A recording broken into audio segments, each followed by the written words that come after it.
Current affairs 18 जून 2026 का। राजस्थान सौर ऊर्जा स्थापित क्षमता में प्रथम स्थान पर।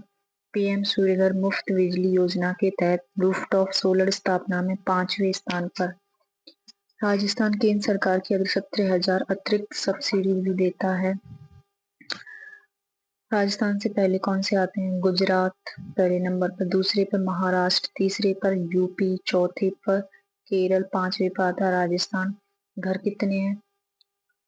2.37 लाख। क्षमता 882 मेगावाट।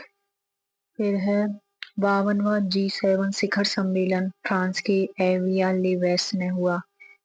फिर इंडो पैसिफिक कमांड का नाम यूएस पैसिफिक कमांड कर दिया है अमेरिकी रक्षा विभाग ने।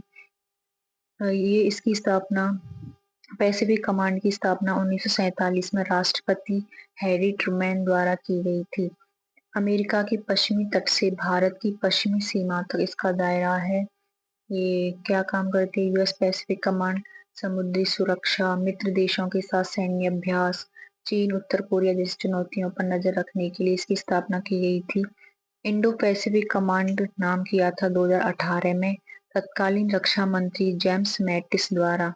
कारण क्या था? चीन के प्रभाव को कम करने के लिए भारत इम्पोर्टेंट था, इसलिए इंडो पैसिफिक नाम कर दिया। क्वाड के प्रभाव को बढ़ाना चाहते थे, तो अब है इसका यूएस पैसिफिक कमांड नाम। चेंज क्यों किया है? अमेरिकी रक्षा विभाग का कहना है कि ऐतिहासिक नाम की वापसी की गई है और इसका अधिकार क्षेत्र वही रहेगा, लेकिन भारत की राजनयिक कह रहे हैं कि चीन के साथ अमेरिका संबंधों में स्थिरता लाना चाहता है, इसलिए इंडो पैसिफिक कमांड का नाम यूएस पैसिफिक कमांड किया गया है। भूमि का पुनर्स्थापन। भूमि का पुनर्स्थापन भारत का लक्ष्य था 2030 तक 2.6 करोड़ हेक्टेयर भूमि बहाल करना। 2030 तक 2.6 करोड़ हेक्टेयर भूमि। 2011 से 2020 तक 2.17 करोड़ हेक्टेयर, लगभग लक्ष्य का 84%।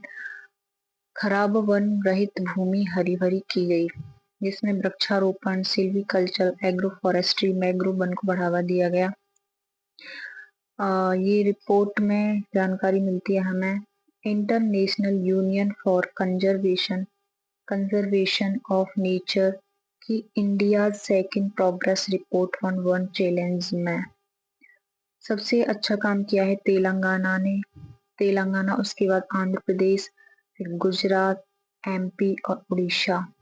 वन चैलेंज में वैश्विक लक्ष्य था 2020 तक 15 करोड़ हेक्टेयर भूमि, 2030 तक 35 करोड़ हेक्टेयर।